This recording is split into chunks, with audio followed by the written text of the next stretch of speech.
What's up, family? Sunday, Easter Sunday 2016. I am here with you talking progress.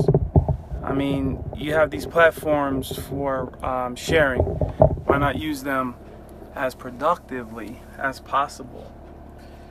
If you're not already familiar, I am the Relentless One.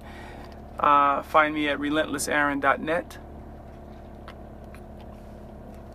Waiting for a few of you to catch my drift so you could all be online, although this is recorded, so you can also back that up and see it later.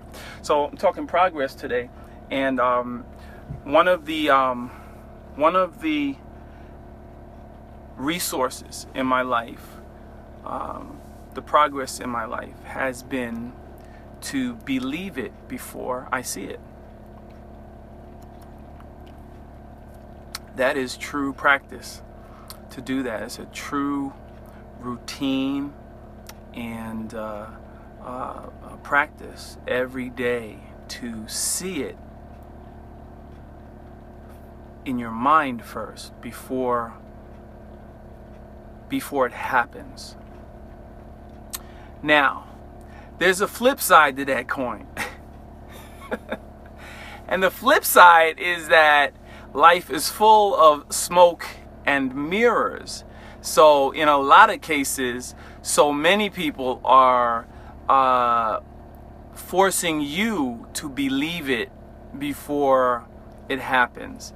And therein lies the quagmire, because if you're wanting somebody to believe something and they're wanting you to believe something, you gotta ask yourself, where's the substance in that equation?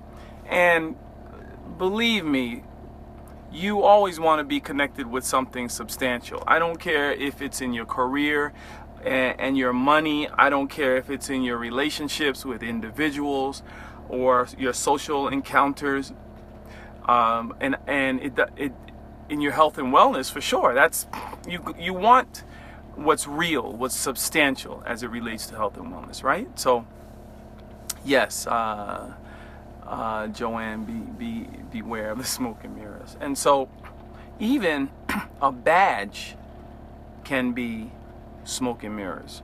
Case in point, this week we watched a video clip.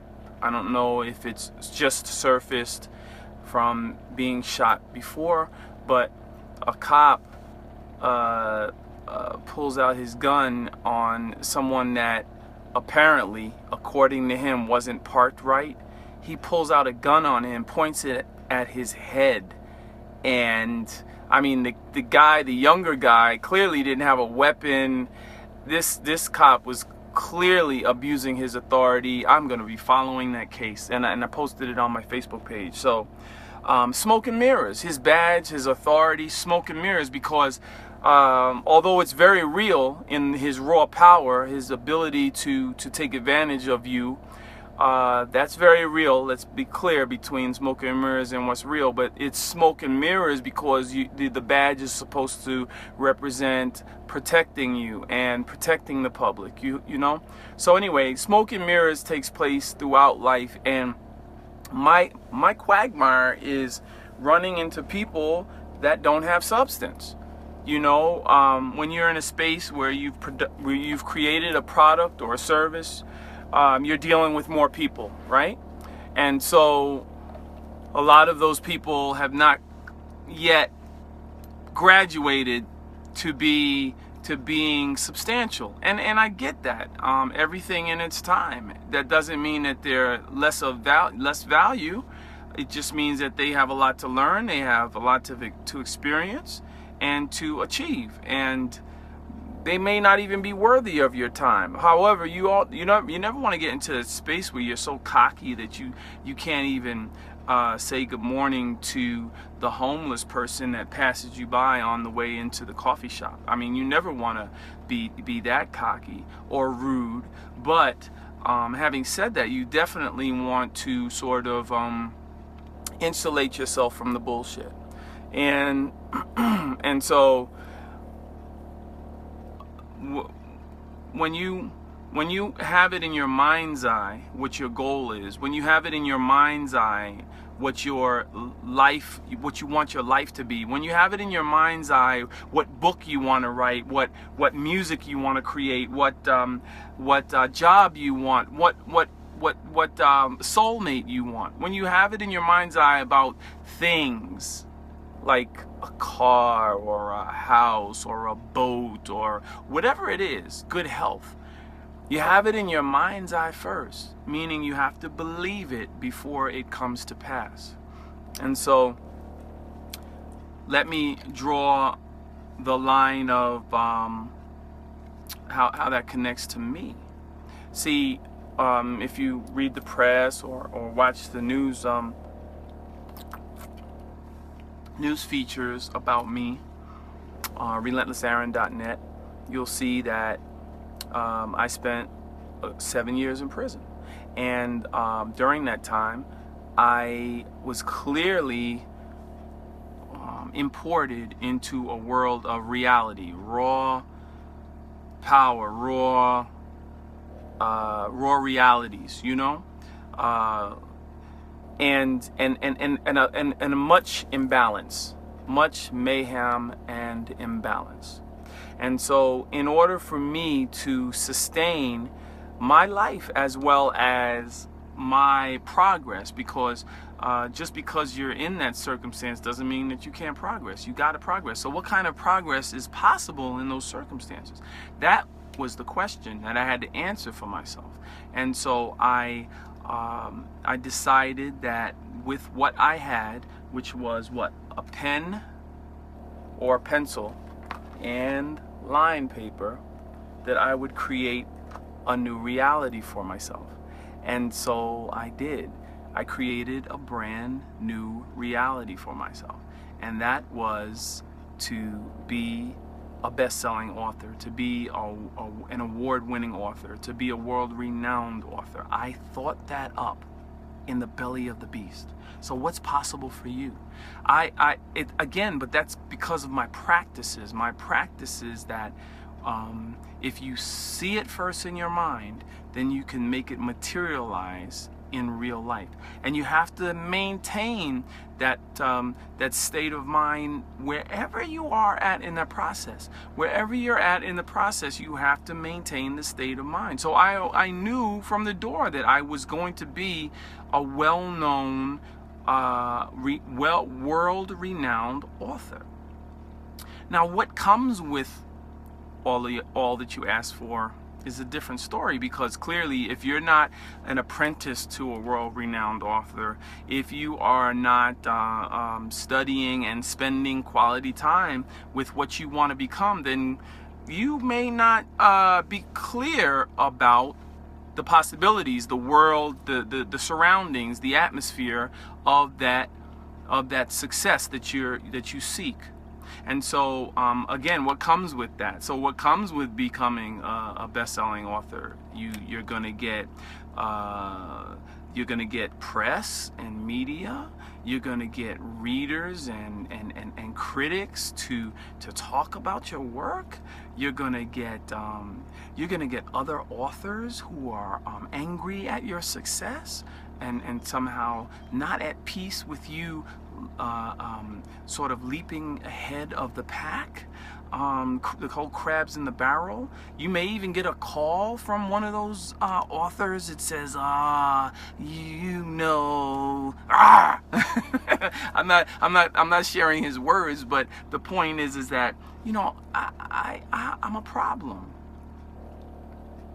I came into the game knowing that I was a problem and that I would be a problem, especially to those people who went to school for years to write. How dare I come into an industry just from reading 1,000 books on writing, reading 1,000 books on marketing? How dare I come into an industry where you have one measly book and I come into the industry with 30 strong?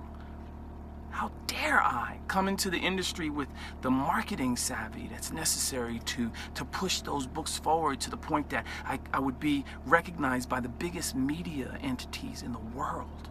How dare I get to such a point where I'm on Fox Television and on ABC World News and in the New York Times, not just a column in the New York Times, but on the front page of the arts and leisure section. What black author does that? You know who does that? Someone who sees it in their mind first until it materializes. So not that I saw the New York Times or the Time magazine or any of these other publications that I was a part of. That just came with the territory. What I saw was that a lot of people would recognize my talent, would adhere to and support what I did, what I put down in writing, and that they would sort of help turn my lemons into lemonade. It wasn't just writing the books, because a lot of people write, but who is recognizing your writing? Who's buying your writing? Who's supporting your writing? Why is your writing relevant? I've written books 15 years ago that are relevant today. I've written things in books that took place in my mind 15 years ago that took place this week, that happened this week, but I thought it up 15 years ago. I attribute that to, because you can't just write about anything, although you can. I'm not saying that you don't have the potential to. I'm saying that if you write about anything and people read it and they look past the smoke and mirrors and they see your bullshit, that you really have nothing to say, that you're not substantial, your stories don't have substance, your characters, your plots, nothing has substance, then people won't support you as they would someone else or another author. What's also relevant in that equation is your marketing savvy, your connectivity, your tech savviness, not just the talent. You have to have these sort of 5 talents, these 5 deadly venoms of becoming what you're trying to do. And that's not just being a writer, that's in anything that you're trying to do. So if you're a barber and you're trying to get your shop recognized by the people in the community, if you are a shoe, if you make shoes, I know a woman who makes shoes, if you're a cosmetic surgeon, if you're an accounting firm, all of these people if you're a state senator or you are a lawyer wanting to be a judge, I mean, there's so many people that I've run into as a result of what I've done and how I've elevated my craft, that it was a natural fit. They realized that they needed my acumen to take them there. And so I'm sharing this with you because it's not just a process that you can listen to me and take the information and run with it and make it happen. No. You're gonna need to do the work. You're gonna need to do the work. So if you have a book, if you have a story, and you printed it, and it's sitting in your living room or in your garage or it's collecting dust, you have not done the work. If you're looking back in your book and you're realizing that, gee, this doesn't have enough tension, gee, why aren't people gravitating towards my story like they are, say, Relentless+aaron's books, or say John Grisham's books, or whatever the author is that is in your line of work? Why? Because you have not done the homework. Why are the books sitting and not getting you the residual income that you initially had a mind for? Why is that not happening? Why aren't people coming to your barbershop? Why isn't your schedule filled as a cosmetic surgeon or as a dentist or as an accountant? Or why isn't your schedule filled with people who need your services? There's a reason. You have not done all the homework. You can be a talented doctor, but that's just the beginning. You are going to need to affiliate yourself, and you're going to need to market yourself, and you're going to need to be recognized by people in the community that you serve. That's just what that's the nature of the beast, where we are today, the life we live today. You understand? It'd be different if You're talking 30 years ago, 40 years ago, 50 years ago, and you're the doctor in the community, and because word of mouth is the only thing we have. 40 years ago, people know you're the doctor to see. They show up at your doorstep. I get that. But guess what? Today, there's 1,000 doctors in your community. They all went to school because they were all told that this is what you had to do. Now they're all doctors and looking for jobs.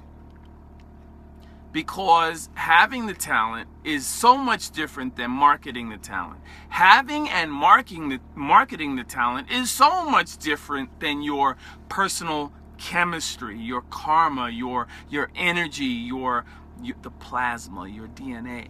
You know, how do you get along with people? What's that like? What's that look like, and how does that relate to your talent and your connectivity and your marketing? You got to have all of those things.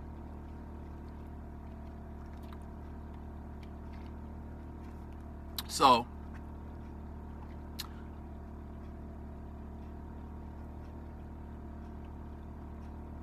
you have to see it in your mind before it materializes, no matter what it is. You have to actually, it's something akin to faking it before you make it. But you can't have a room full of fakers. You can. If you're acting, if you guys are all producing a film, you can create that space. But we're talking real life, okay? And so when we're talking real life, you've got to have substance. You've got to have substance if you're going to be around me. If you're going to get real time on the phone with me, you've got to have substance. You can't talk my ears off because you like to talk and expect that something is going to come out of the call, because at the end of the day, you're going to talk my ears off. And because I'm wanting to be kind to you, I don't want to boldly in your face say there's nothing of substance taking place in this call. You know? So substance is you mastering something. Substance is you experiencing something, and substance is you being unique, a unique taste to the hot sauce you have. I know this brother who makes hot sauce. He's brilliant, but he doesn't have all of the other skills that are necessary to take his hot sauce to the world. Even saying it, I feel sort of responsible in helping the hot sauce producer, the cosmetic surgeon, the accountant. I feel responsible to help you if you're connected to me. If you talk about transition with people leaving from the workplace to being their own boss, I feel responsible for helping you. If you're a public speaker, if you're an author, if you are an aspiring author, I really do feel responsible. If you have a story to tell and there needs to be a film to help tell your story, and that the film should be authentic and it should have the magnetism and the importance and the value that are necessary for the world to buy in to your experience, your story, your energy. You understand? So less smoke and mirrors, more substance is gonna prepare you for someone like me. So there's people out there today that have the money and they have the ideas, but they do not have the vision enough to take it to the world. So that's my niche. I fill that niche. I help those people, and I deal with the highest level earners to help those people take it to the world. You know, whether it's visual in terms of video, or whether it's audio or a newsletter or social networking or a website, that's what I do. You understand? I understand what it takes to take something from mind and turning it into matter. That's the skill set that I've picked up the resource that I picked up over the years. You understand? And so, what is your skill set? Where can people find value in what it is that you have to share? So, for instance, you may have a book.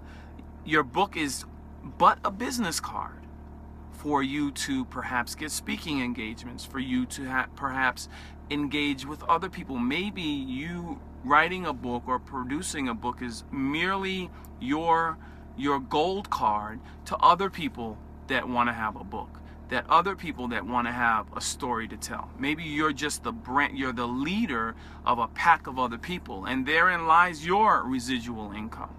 I know so many people that I know the work that has to be done, and I know that they have the fellowship. It's just a matter of turning the key before they fall into the pot of gold, simply because they have that magnetism and that chemistry with other people.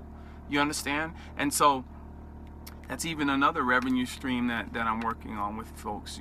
If you're well known and you have a magnetism out there, and you know people that have stories, why can't they too get residual income? There's hundreds of millions of people out here that, and a lot of them have jobs, quiet as it's kept, and a lot of them have discretionary income, quiet as it's kept, and a lot of them will buy into your story, your energy, your magnetism. How do we close the gap and connect you, the storyteller, product, service, initiative, mission? How do we connect you with your market?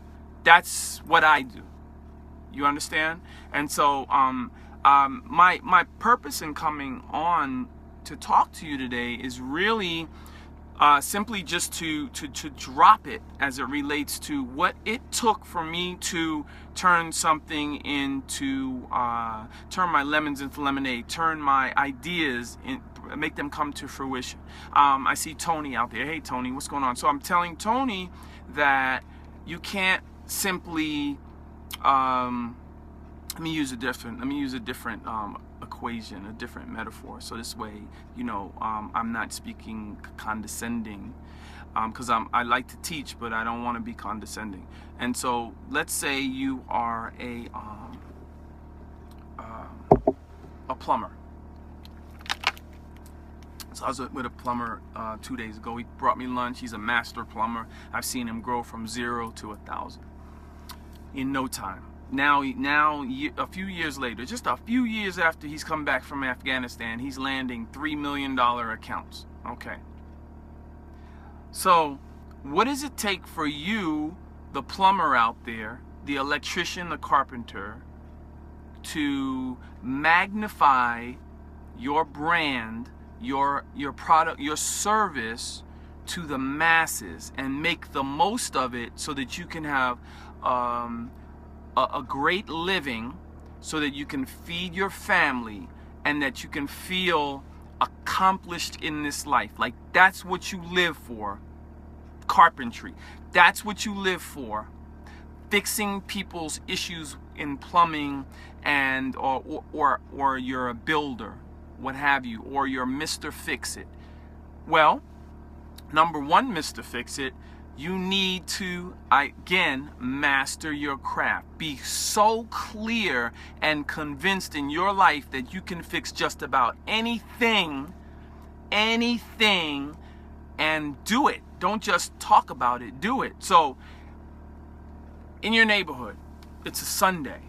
Who needs you? The mailbox across the street has been leaning forever. It's been leaning, and it's a horrific sight. The property value goes down because the mailbox is leaning. There's bricks missing from the pillar where the mailbox is. It just looks ugly. The grass around it, somehow the gardener is not hitting the spots. Folks, what is stopping you as a carpenter, as a brick mason, from going across the street and saying, hey folks, I want to help you to have the best mailbox on the block? And you know, if you've seen them and I've seen them, there's these pillars and they sit out there and the mailman puts the box, and it looks ugly. Why can't you just fix that? What do the bricks cost? The bricks cost, what are they, 22 cents each, or 24 cents each, or 30 cents each, or 50 cents each, depending on the type of brick you get, maybe more. And so how many of those bricks would you have to buy from, say, Home Depot to make that happen, to sort of renew that mailbox? So that'll cost you less than $5, right? To get the hard bricks that are necessary for that. Then you need cement, right?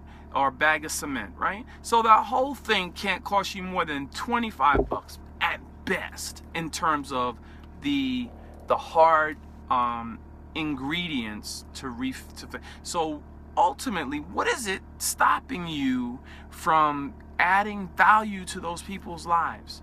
It's time.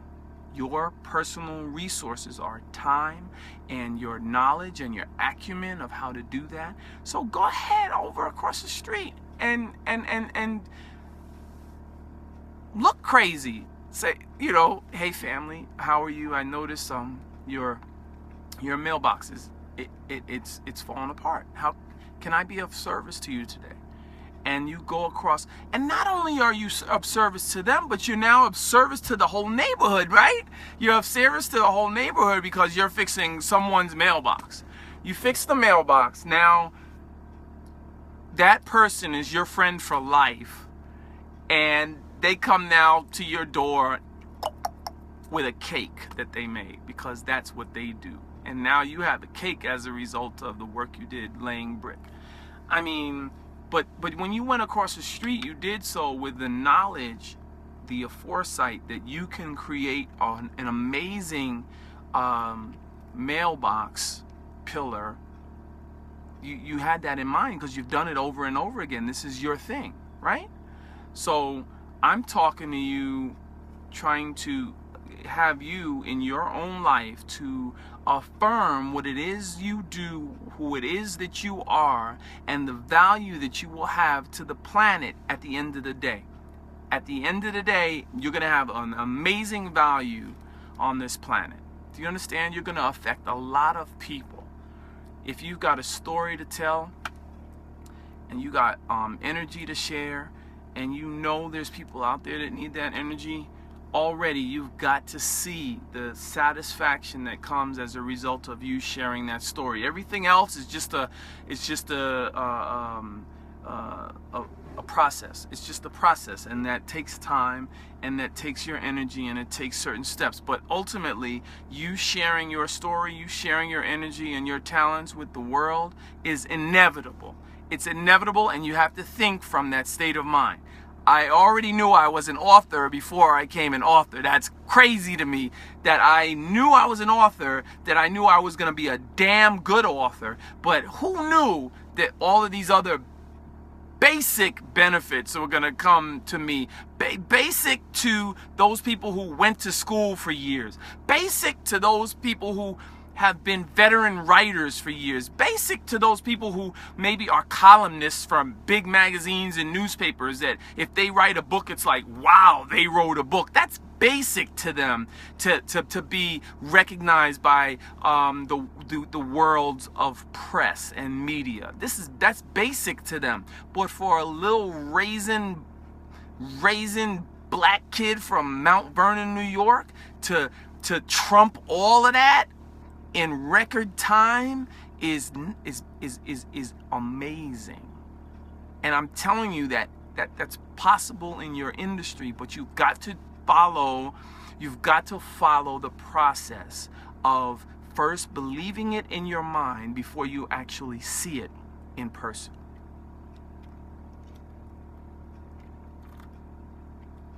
I'm talking too much. Holler at me. Who's out there? Talk to me.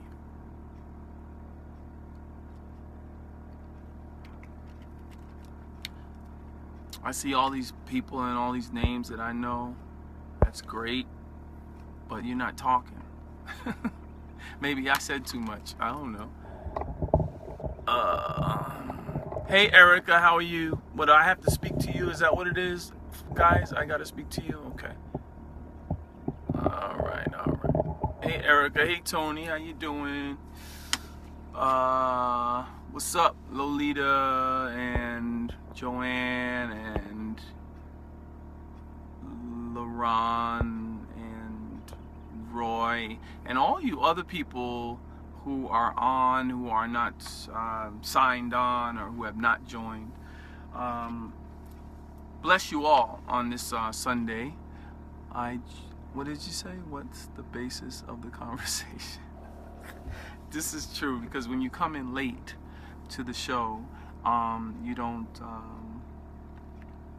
catch on. So yeah, I was talking about seeing it in your mind before it actually happens. And so I really dropped some science to talk about how I did that as an author, how I do that every day in my practice. And what I do, I practice seeing it first in my mind, believing it first in my mind, until it actually manifests. And that practice is so simple to engage in. Folks, a lot of you mail letters, right? We mail letters. And I use this as a metaphor. I've been using this for years as a metaphor. But when you seal the envelope and you put a check in the envelope and you head towards the mailbox or the post office, now granted, a lot of folks aren't doing that today. There's automatic pay and things of that nature. But some of us still do the snail mail. When you head to the mailbox or to the post office, in your mind, and when you pass that envelope over the counter, in your mind, you already see that will reach its destination in a matter of time, in a matter of days, right? And so that science, that belief system, you believe in your mind that letter is going to reach its destination. You believe in your mind when you get in that car that it's going to drive you safely to your destination. You believe in your mind that when you put those clothes in that washing machine that they are going to come out clean. It's in your mind that you believe that is to be. We need to use that same system, that same belief system, as it relates to the goals we want to accomplish, the dreams that we want to fulfill. And that process, when you embody that process, you put out the necessary work, the necessary mindset that it takes for you to actually achieve what it is that you set out to achieve. And granted, again, there's some smoke and mirrors there. It's like I said, that whole fake it until you make it. But quite honestly, you have to have that sort of mojo, that's necessary for you to actually to best your competitors, to be recognized as the master of your craft. When Michael Jordan is heading down the court and the tongue is hanging out, you know there's a three coming. You know there's a slam dunk coming. That same sort of sports technology sensibility you have to maintain in everything that it is that you do. You have to maintain that. You have to ride it out, and you have to be comfortable in that spirit. You have to maintain that spirit. You have to have that sense of knowing that it is going to happen, that it has already happened. It happened in your mind. Now it's just a matter of time before it materializes in life. That was the elevator pitch to what we were talking about today, LaRon. So you guys can hear me clearly? Everybody can hear me clearly? Yes? Boy, I tell you, that's all right. When we hit tipping point again, we're going to hit tipping point again, and there's going to be so many more people that come on live. I'm sharing things with you. Like right now, Kevin Hart might have gone live, and people are looking because they're like, oh, wow, I can see Kevin's life right now as it is. It's happening now. Oh my God, he makes me laugh. I love his movies. Followers, you're looking and listening to me, and I'm sharing something with you to improve your life. I'm giving you value. I'm giving you my time. I turn my head from my computer and the editing that I'm doing to share real quality information and resources with you. But as it is, none of you have shared this broadcast with other people to get them to listen in as well. Many people are chasing celebrities. The people, you're of great value to me because you're here and you're listening. I hope that what I'm sharing helps you in your own life, in your own career, in your own social world. But at the end of the day, the people that we preach to are the people who are akin to or are accustomed to listening and learning. The people who need it most, they're out chasing celebrities, watching football, doing something else. Some people are buried in mastering the craft right now, no question. But unless you're playing music or singing and dancing or making people laugh, you don't get the numbers that you're worthy of, and the people that really need the message. So a lot of times you have to bury the message in some rap, between some in some cleavage. You have to bury the message. You have to bury the message today. So hey, thank God I have the time and the patience to share this, and that this broadcast or this video is going to be up on Facebook for everybody to see infinitum. Thank God for that. Really, it's a good thing. I love it. I love the technology. I love sharing with you guys. I'm going to be doing a seminar soon where I'm actually getting to the nuts and bolts of marketing, of book publishing, of telling your story. But in the meantime, I share a lot with you guys, with my audience, and hope you appreciate it. That's all. It's a Sunday. It's 4 o'clock. I'm gonna be in the jacuzzi soon, chilling. I'm thinking about making some fried rice tonight. Fried rice, or yeah, some fried rice. I love my fried rice. I'm gonna make some fried rice tonight, and or in a few minutes actually. I'm starving. I didn't really eat breakfast. Had some grapefruit this morning, and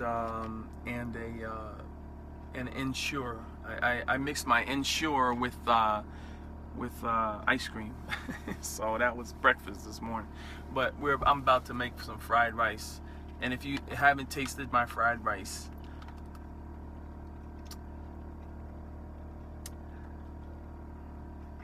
it's something to it's something to experience. It is an experience, I tell you that. So anyway, pardon me for yawning. Thank you all for tuning in. Just in final, and you could always go back and listen to this, watch this, but in final, I just want to remind you to work, live, create, pursue inside of your purpose, not necessarily on the quest towards your purpose. Like, I don't want you to think that, oh gee, one day I could be an author, or one day I might be an actress or an actor, or one day I may be a model, or one day I too may be successful, or I need you to get away from that. I'm speaking to you, future millionaire, future success. I mean, that's the reason why I'm connected with you, because you are the law of attraction. I've attracted you.